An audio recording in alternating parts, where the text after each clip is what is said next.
Aloha kakahi akakako. Good morning from the beautiful North Shore of Oahu and the jewel of the North Shore. The Bonsai Pipeline is on fire today, and what a great day. Day number one of the Billabong Pro Pipeline, just the start of the season. Looking forward to it, and I'm joined here, I'm Kaipaguro, joined here by the wonderful Rosie Hodge and one of surfing's most analytical minds, Mr. Ross Williams. Ross. Morning, Kaipo. Looks like pipe came to play. Dude, I mean, it's bright and early, and there's already like a roll-through 10-foot set, so it's bombing. Rosie, we're going to have some historical moments this year at the Billabong Pro, one being the evolution and the progression of women's surfing, full competition out here. Incredible moment for women surfing, and amazing that it's happening at this time. Obviously, there's a lot of ladies that have paved the way, but here we are, the women are going to compete. That's right, and this is just the beginning of the road to the Rip Curl WSL Finals. Let's take a look at the full road here, Ross, where we got kicking off the season with two events here on the North Shore. Yeah, it's really interesting. So, you know, there's a midway cutoff, and midway is sort of generous almost. You know, it's going to come in hot and heavy. After Margaret River, you know, they're going to cut the fields and whittle them down to top 10 and top 22 for the men. So you're going to have to, you know, kind of almost have zero mistakes, and a lot of heavy water waves as well, which is going to play favorites to some of the surfers. You know, you got all these high performance surfers, and then some surfers are like want to surf 10-foot slabby waves. So it's an interesting schedule. Yeah, it's an interesting schedule, and it's a motivating schedule, I think, for a lot of the surfers, because you got to get going straight from the get-go if you want to make that mid-season cut. But we're concentrating on today. What's going to happen today? And with that news, I'm going to throw it to Strider Wazalewski. Thank you, Kaipo. Down here with the competition czar, Jesse Miley Dyer. Talk to me about the conditions that we have today and what's happening out here right now at Pipeline. Oh, it's pumping. It is pumping right now. Looks so clean and nice, and it's actually meant to be building through midday, so there's some pretty big waves already. I think we're going to have a good day. So right now, I mean, it's 20-foot face solid out there, and you guys have on the forecast even bigger waves coming. So what's it going to look like for the rest of the week? The rest of the week, so today's meant to be the biggest day that we're looking at for the next few days, but a lot of swell. Like you said, like 20-foot faces are big waves, especially, I think we're going to have a better idea, honestly, once it hits that peak at midday, and we'll be able to see how big it is tomorrow, but definitely a lot of swell on the way. And talk to me about the groundbreaking news about having the women out here and what that is feeling like for you. You know, I think that, you know, Pipeline is such an amazing, like, mythical place, and the symbolism of having the women out here and being able to, you know, be in this lineup for the first time is something that is like a real thing for the women's tour. And there's so many women who've come before us who have, you know, been surfing out here and would have loved to have this contest. So it's definitely, you know, when we blow the hooter for the women's for the first time, we know that there's a lot of people that are behind us. Well, we can't wait to see it. The waves are pumping. We're going to throw it back to the set. Thank you very much. No worries. There you go. Great, great news to get going at day number one of the waiting period here. But let's look forward to what we have going on today and through the future. Our good friends at Surfline gave us this forecast, Ross. Yeah, and you know, the main thing to really fixate on today is the swell direction. That's everything for Pipeline. If you have north swells at Pipe, you're pretty bummed. You know, it's going to be closeout little right. So today the swell is about 310 degrees. That is money. And it's like we've all been kind of noticing, it's already big.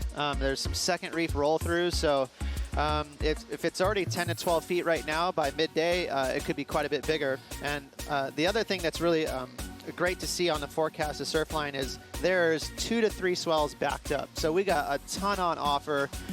We're not going to be lagging and, you know, kind of sketched out and trying to hang our hat on one swell. You know, we got a lot of options. Yeah, well, that's good. That's good news for us, and a great way to start off the year.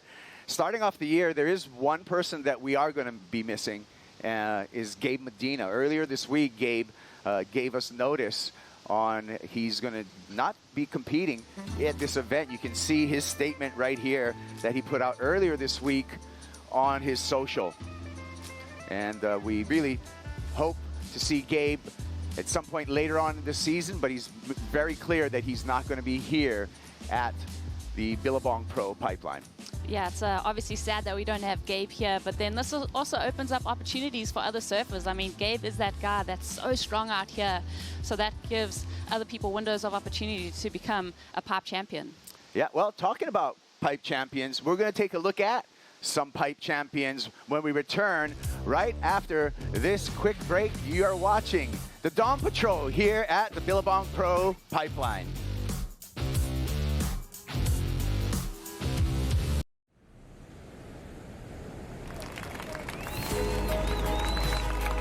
Can he come out? Oh my God, yes!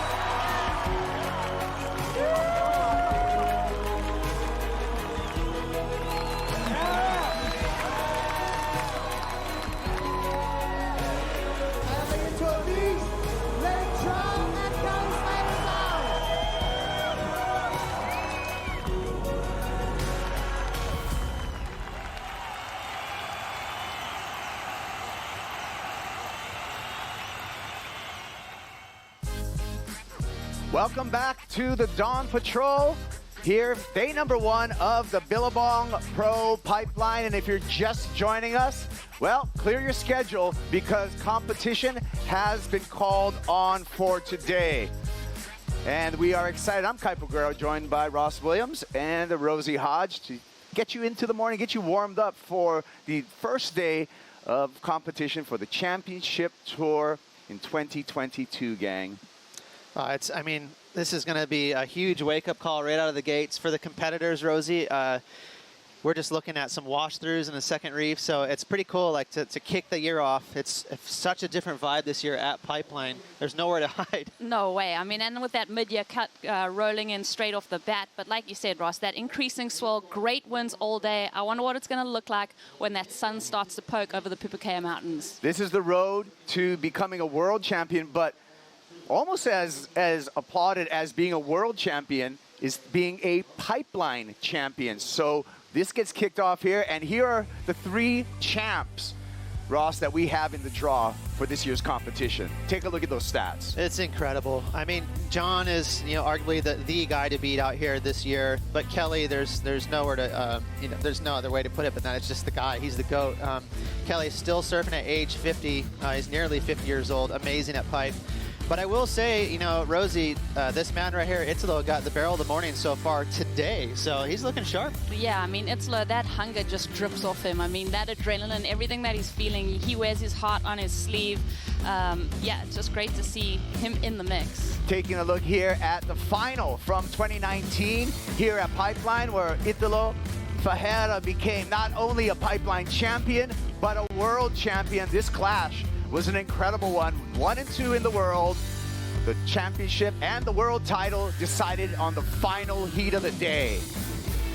Yeah, Italo's fun to watch. It's interesting because he does convert his style of surfing to Pipeline, which doesn't come naturally to your head. When you think of Italo, you think of a springy aerial surfer, but he surfs really good out here. He's not afraid. Technically, he does really well in the barrel. He makes these little adjustments. He's got Shane Dorian in his corner. So, yeah, Italo is no slouch out here. Well, when we think of Pipeline, we do think about John Florence and Kelly Slater, Ross. Absolutely. I mean, and those are the guys. And Kelly, I can tell you, Rosie, at age 50, he's still looking good. He did have a nice time break in Florida. He's only been here for about 10 days, but he doesn't need much. Maybe 1 or 2 waves, and he's right back into it. Well, looking to kick off the season here at Pipe, I mean, Kelly is coming into his 30th year competing on the championship tour. What do you think is motivating this guy? I mean, it's incredible. Obviously, someone like John is definitely sparking that hunger and pushing him. Well, I think for Kelly, in a funny way, his age, because he's aware that, at age 50, it just sounds neat. It's a nice round number. To get a win at Pipe, I think, would mean the world to him. It'd probably be as much as a world title just to get a W out here at Pipeline. So Kelly's he's really motivated. Yeah, that was a vision of the 2021 semifinal between the two of them. And we're looking forward to more clashes at this year's event. But, we have the obvious that we've already stated, Ross. Give me your pick for somebody that may be more of an underdog to look out for at this year's event. Baron Mamiya comes to mind. Rosie, we were just looking over our shoulder nonstop this morning. The waves, it's a new swell, and it's really steep and heavy and slabby. It's like chopes. So someone like Barron, he's just a sleepwalker out here. He's not afraid. Yeah, it's incredible. I think the people that have a lot of experience out here, I mean, looking over my shoulder and just recognizing how tricky the swell is going to be to navigate as it comes in, I think that experience is going to be so key. And Barron, he's that hungry upstart, and he's that newcomer that's going to ruffle some feathers. Speaking of newcomers, this is going to be the first year that we have an entire competition here at Pipe for the women, and we're going to talk about all of that stuff happening. It's going to be historical after this break. But before the break, we're going to have Seth Moniz show us the break with his breakdown. Check this out. Oh, it's absolutely firing out there. I'm Seth Moniz, and this is Pipeline. My paddle out spot, there's a little channel right here. You can kind of slip straight out. Pipeline isn't a perfect wave. It's a constant changing wave. It's like a big beach break on reef. You're constantly moving from the West Peak to over here by the back door for backdoor waves. This is the lineup. There's a little imaginary line right here. There's other waves that are similar, but yeah, not like it, not like the big cave. Pipe, you hit that reef, you're in trouble. There's just big stumps like that are sticking out. You slam, it's like straight concrete. It's a terrifying wave. It's a life-ending wave. There's a lot going on. There's a lot of people. It's like the full battlefield out there. I think that's what keeps you alive, though, is like that fear of getting hurt and dying. My whole deal is like I make sure I'm making the best decision possible, and like when I turn around for that wave, I'm going.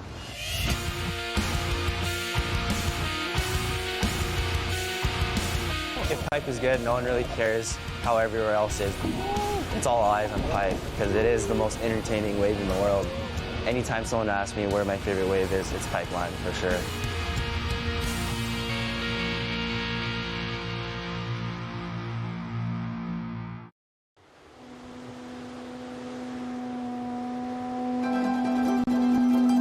We are celebrating the loving memory of Andy Irons, a spirit that really shone bright. The legacy is still felt today.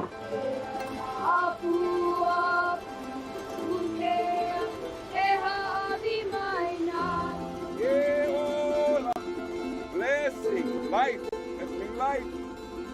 Hey, hola.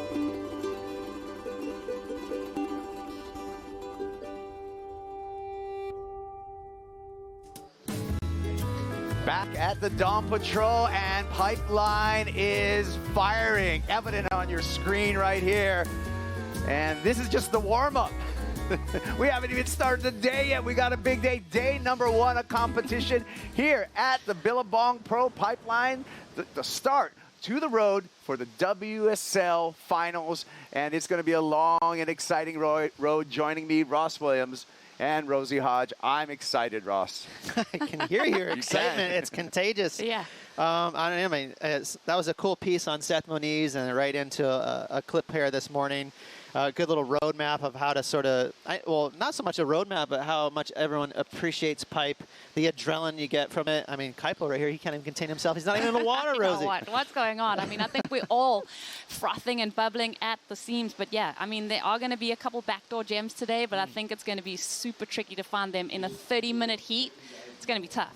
You know what I'm looking forward to is history that we're going to make this year in competition with the women out there. And already, Rosie, the progression that we've seen in the last just couple of years of women at Pipeline has been evident. And here's some look at the free surfing that has been going down. Yeah, the rookie, Betty Lowe. You know, it's so incredible for me to see the women competing. This is the first time that we're going to see this sanctioned event for them on the WSL Championship Tour. And you can't help but think of all the women that have come before that have made this possible for today's women to be competing out here. I mean, Stephanie Gilmore, I know she's had a couple wins in the speciality heats at Pipe, but just to have this as, you know, a cherry at the start of the season for the ladies, it's amazing.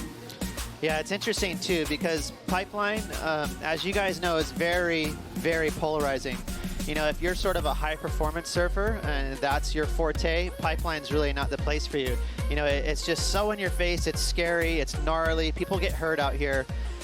So it's going to be a great test for Pipeline, and we're going to see new stars, like who sort of lives up to the challenge that Pipeline provides, because let's face it, you know, that's what we want to see. It's entertaining, but it is kind of life-threatening, so it's a gnarly sort of acquisition you have to face. Yeah, and speaking of new stars, there is a new star in the lineup, and that is Moana Jones Wong. This youngster from the North Shore has been putting on spectacular free serves, and she was able to put on those same performances in a jersey earlier this month at the HIC Pipe Pro, Rosie. Well, when you think about a specialist out at Pipeline, you've dedicated yourself, Ross, to learning this wave, to taking beatings, to just knowing every inch of the reef. And I feel like Moana is one of those women over the last 5 years that have really dedicated herself to learning this wave. And congratulations to win that wild card into this event, but I think it was inevitable to see her here in the mix. Yeah, she's smooth. She's really smooth. She's calculated.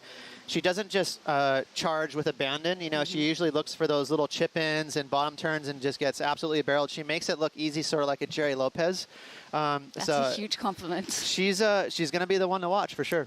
Well, she could be a good pick for your fantasy surf, which I encourage everyone to play at WSL, at worldsurfleague.com or on the WSL app. So Moana Jones Wong could be even maybe your power surfer to get some of those double points. What do you think, Ross?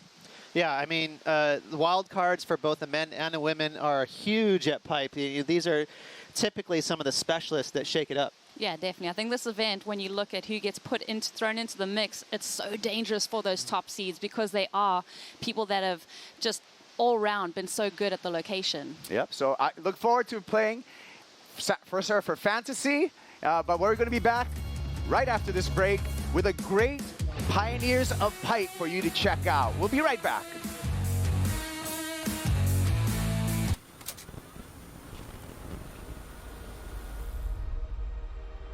Out of the entire ocean, there's one small stretch of reef that's become the most significant place in the world of surfing. The Bonsai Pipeline.